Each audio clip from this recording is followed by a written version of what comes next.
Pour quelqu'un qui veut vivre sa foi, je dirais que la première chose, c'est la prière. Parce que la foi, c'est la relation avec Dieu, et c'est par la prière qu'on entre en relation avec Dieu. On peut prier d'une manière plus formelle, disons, avec des prières que l'on apprend par cœur, mais on peut aussi prier d'une manière personnelle. Simplement dire au Seigneur ce que l'on ressent, lui dire qu'on l'aime, lui dire qu'on est fâché contre lui dire qu'on a des besoins et de participer aussi aux célébrations liturgiques de la paroisse. Parce que ce que le Seigneur a voulu, c'est une famille. Et dans la paroisse, c'est un endroit où on ne se sent pas seul. On sent qu'il y a d'autres personnes qui croient comme nous et qui s'efforcent aussi de vivre leur foi, même si il y a toutes sortes de difficultés et même des écarts. Mais il y a quand même ce sentiment d'appartenance à la famille de Dieu, d'être soutenu par d'autres, de ne pas se trouver seul, de ne pas se trouver isolé.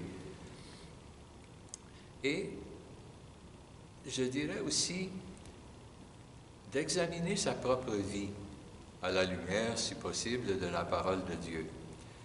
Parce que c'est à ce moment-là qu'on s'aperçoit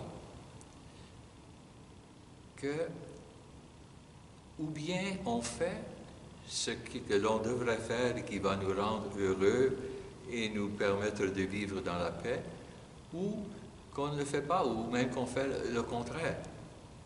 C'est dans cette réflexion-là, à la lumière de la parole de Dieu, à la lumière de l'Esprit qui habite en nous, que l'on peut remercier le Seigneur pour le bien qu'il nous fait et demander son aide également là où on a des difficultés, là où on a tendance à s'éloigner de lui, s'éloigner de notre prochain.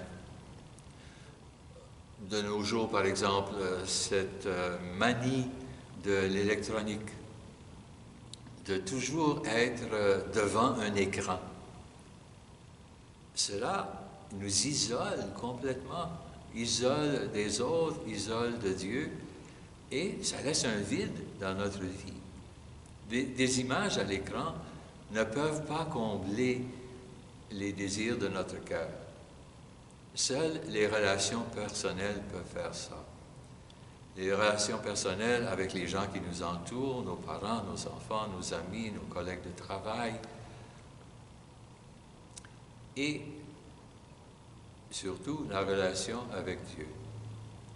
Si nous sentons cette relation avec les personnes et avec le Seigneur, c'est ça qui nous permet de surmonter les obstacles, les difficultés qu'on a dans notre vie et d'être capable de vivre dans la paix et même dans la joie, même en des moments difficiles.